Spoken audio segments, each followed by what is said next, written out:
Hello, friends. I am Barkey J. Dog, your host. Welcome back for more Halloween, where we look at spooky cinema appropriate for the spooky season. Now, a few Halloweens ago, I did some videos about creepy cats. And one of my viewers asked, "Hey, Barkey, why don't you cover some movies featuring demonic dogs?" So, in the interest of fair play, I thought, okay, why not? Trouble is, well, cats are terrible.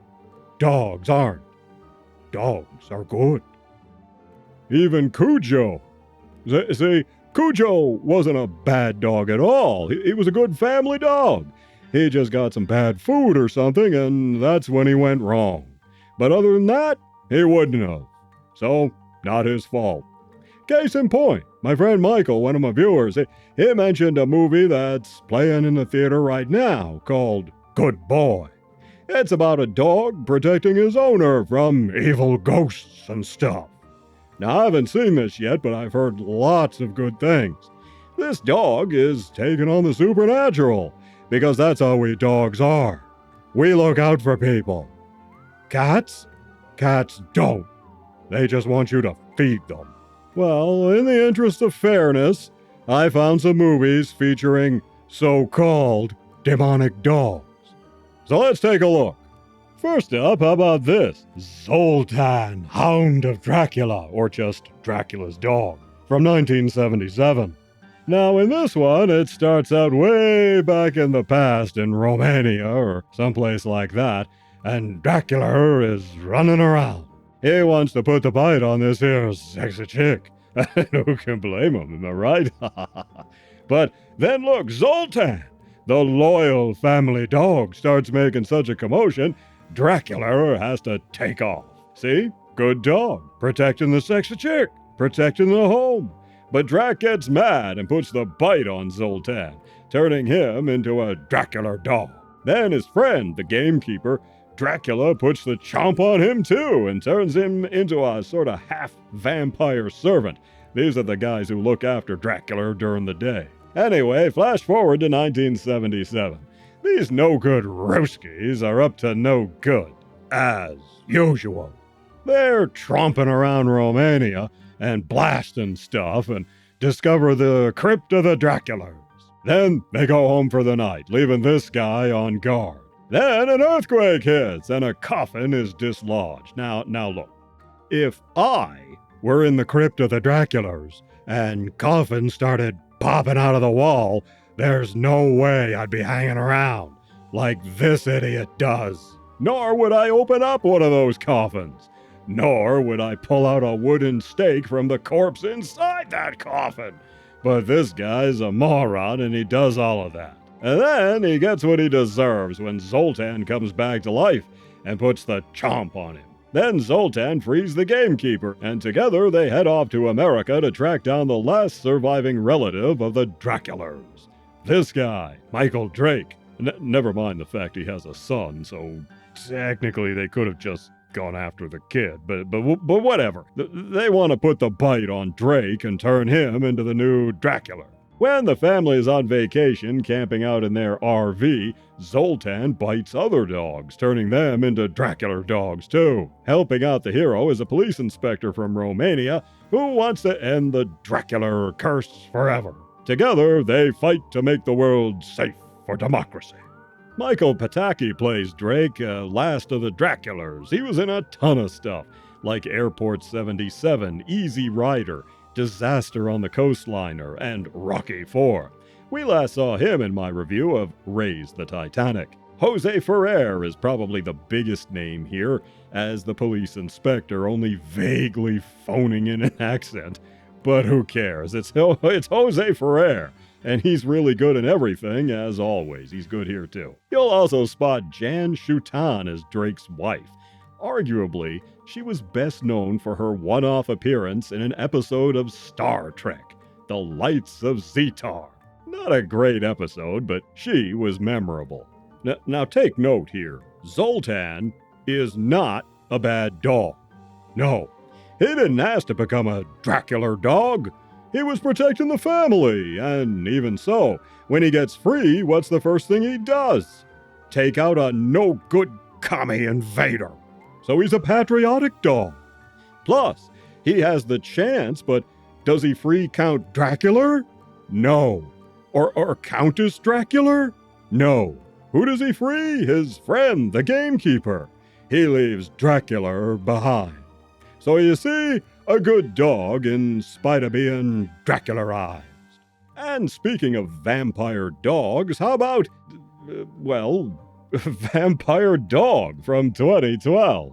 In this one, there's a dog who's a vampire dog. Way back in the day, Dracula was running around and tried to put the bite on the dog's owner. But Fang, that's the name of the dog, he got in the way and got bit instead, trying to save his owner from Dracula. Ever since, the family has cared for the dog and looked after him over the centuries. Now, Fang doesn't put the chomp on people, no.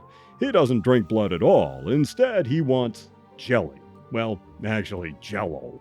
But they couldn't afford the rights to the name brand, at least I suspect they couldn't. So they just call it jelly like the Brits do. But really, it's Jell-O. Or more accurately, gelatin. Now, the old man who's been caring for Fang dies and sends him to this kid, the last of the line, who has just moved into town with his widowed mom. This kid is an unpopular loser right out of the gate. He's a great drummer, but he has a phobia where he can't play in front of people. His mom has just been hired as the local music teacher, that's why they moved there. But the school is on the brink of closure. If it can be made into a charter school, they could make it some kind of an arts academy or something. But it doesn't look good, though. The principal is working against them. And then there's these two. This lady scientist and her minion. They're the comedic crooks in this thing. See, she wants the vampire dog's DNA to help her perfect an anti-aging cosmetic line. So she and the minion are trying to catch Fang. They're also in cahoots with the principal to get the school closed so she can buy it and turn it into some kind of a high-priced beauty spa or something. You just gotta roll with it, I guess. The biggest name brand here is the late comedian Norm Macdonald as the voice of the dog. The kids in the cast don't seem to have done much since this one. I did like the scientist lady, played by Amy Maticio. The minion, Frank, that's what they call him, was played by Ron Pedersen. He showed up in some episodes of Mad TV. So the dog talks. Believe it or not. I mean, a talking dog. Come on. Well, it's a movie, so you gotta suspend some disbelief. Still, a talking dog. Well, anyway, I was surprised that the CGI for the dog's mouth, that held up pretty well. It actually looks good. It's okay. And get this, the loser kid makes friends with this girl here. She's a science whiz and all of that, I guess.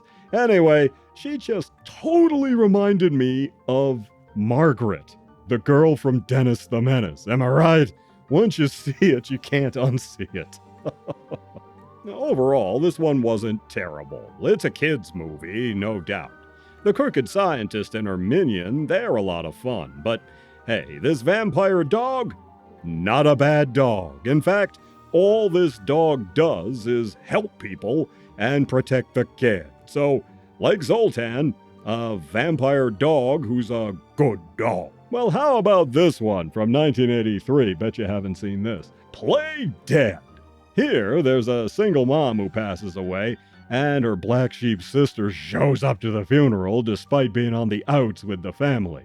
The daughter doesn't take kindly to this, so the aunt sets about exacting revenge for being slighted. She wants to kill off the daughter and everyone she cares about. So what does she do?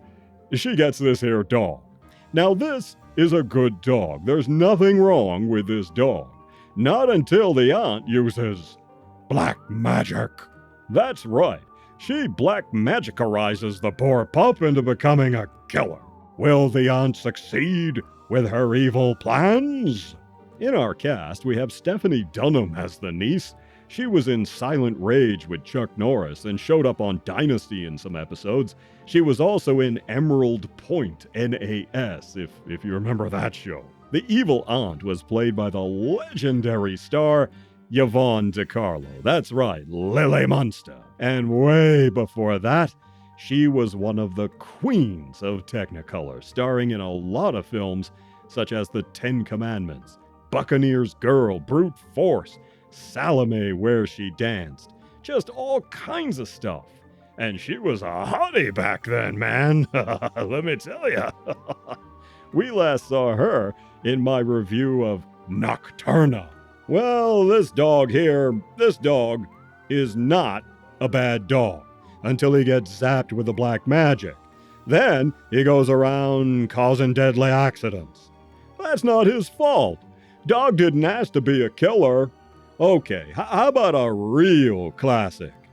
Devil Dog, the Hound of Hell, a TV movie from 1978. In this one, these here satanic Satanists are cooking up some evil. They get this dog here, Lady, to crossbreed with a demon, which they do. Not long after, this here family suffers a loss when their beloved dog gets run over. There's a strong implication the Satanists arranged this, but it's not spelled out in the movie.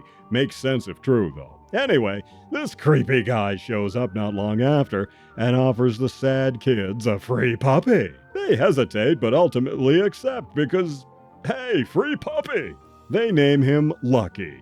But Lucky here, it turns out, is one of the demon dogs. No wonder they sent the devil dog to this place. That wallpaper is the real evil in this movie. Ugh. As he grows up to become about a year old, Lucky starts taking over. The head of the household doesn't know what's going on, as his wife and kids start acting all weird and people start getting killed off. Eventually, he heads down to South America and asks this guru dude what to do. Then he returns, and when he does, he takes on the devil dog. Me? I'd take on a devil dog too, but I prefer ringdings or funny bones. Anyway, in our cast, Richard Crenna, Colonel Troutman from Rambo, is here as the dad. Yvette Mimieux plays his wife. We last saw her in my deep dive review on The Time Machine. Ken Kercheval, Cliff Barnes from Dallas, plays a school counselor concerned about the kids. We last saw him in my review of The Lincoln Conspiracy. He popped up in that. Lou Frizzell is here as a next-door neighbor, a very familiar face. He was in Capricorn 1, Mary Hartman, Chopper 1, remember that show? Summer of 42, and many other things. The leader of the Satanists was Martine Beswick. She was in Thunderball and From Russia with Love, as well as 1 Million Years BC, which I've reviewed elsewhere on the channel, along with The Happy Hooker Goes to Hollywood. I reviewed that too. R.G. Armstrong is in this as a creepy Satanist. And the guru was played by the legendary actor Victor Jory in one of his last roles. And the two kids, they were played by Kim Richards and Ike Eisenman. Both were previously in Escape to Witch Mountain and Return to Witch Mountain, both classic Disney movies. Remember when Disney used to be able to make those? They don't seem to.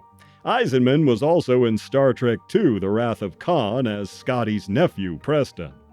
I always wondered if he would have lived if Scotty had taken him directly to sickbay instead of the bridge. Again, this dog was not bad. Not really. He didn't ask to be a demi-demon, and his mom didn't ask to hook up with Satan. It just happened. Devil Dog was directed by Curtis Harrington. He was a real legend. I previously reviewed one of his earlier movies, a fun sci-fi picture called Queen of Blood. And I did another one in the Creepy Cats video called The Cat Creature. He kinda hated this movie, he thought it was junk, but the fact that it's become a sorta cult hit speaks to his talent. If you saw this back in the day, you remember it. This was a great movie, and they use an effect called Eyeshine, or more properly, tapetum lucidum. Basically, this is when light reflects off an animal's retina, and it lights up. Kind of like the reflective tape they used on Space 1999 to create the illusion of windows in this model from Moonbase Alpha. The model had no internal lighting, only little squares of reflective tape stuck all over it. It's the same reason people get Eyeshine in flash photos, but here, the effect is used to show the dog is using its evil powers. You will like and subscribe. Anyway, so as you can see, dogs are not so bad. Even when possessed by dark forces, they just want to help out and be your friend. But cats? Cats reek. You stay tuned because there's more Halloween on the way.